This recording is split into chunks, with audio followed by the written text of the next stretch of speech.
খুনসুটি। বউ শার্টের বোতাম খুলতে খুলতে বলল, একটা কথা বলবো? আমি আদুরে গলায় বললাম, বলো। বউ খানিকটা ইতস্তত করে বলল, মানে আমি তো বেশিদিন কথা পেটের চেপে রাখতে পারি না, জানোই। বিয়ে হয়ে গেছে 3 মাস, আর বিয়ের আগে প্রেম করছি 2 বছর। আমি কপাল কুঁচকে বললাম, হুম। তো আসলে আমি তোমাকে বিয়ের আগে মিথ্যা বলতাম। আমার কপালে ঘাম মুছতে শুরু করলো।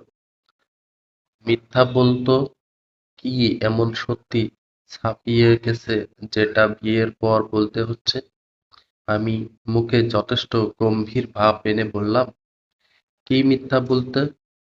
আমি বিয়ের আগে তোমাকে ভালোবাসতাম ঠিকই, কিন্তু অনেক বেশি ভালোবাসতাম না।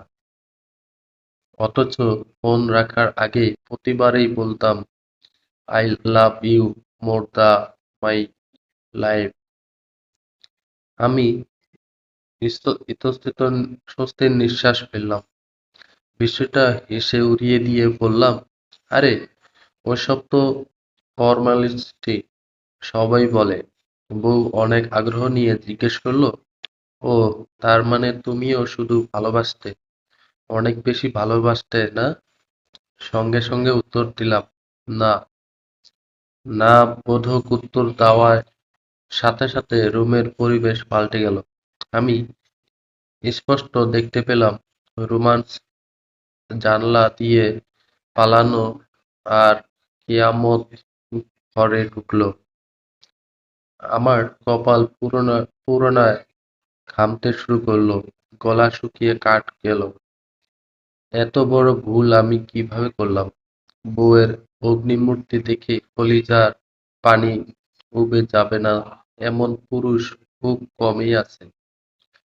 শার্ট সজোরে বিছানায় ঢেল দিয়ে বউ রাগে গজগজ করতে করতে উচ্চস্বরে বলল, আমি জানতাম, আমি জানতাম তুই আমাকে অনেক ভালোবাসতি না।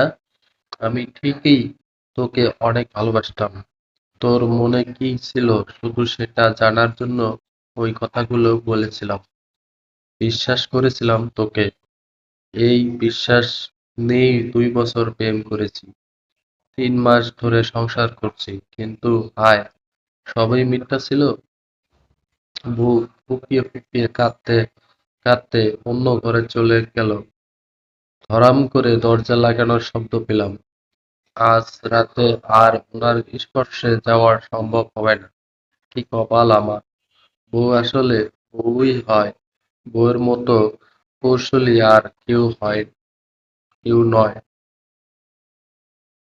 বন্ধুরা, পরের গল্প শোনার জন্য আমাদের সাথে থাকুন আর চ্যানেলটি সাবস্ক্রাইব করুন।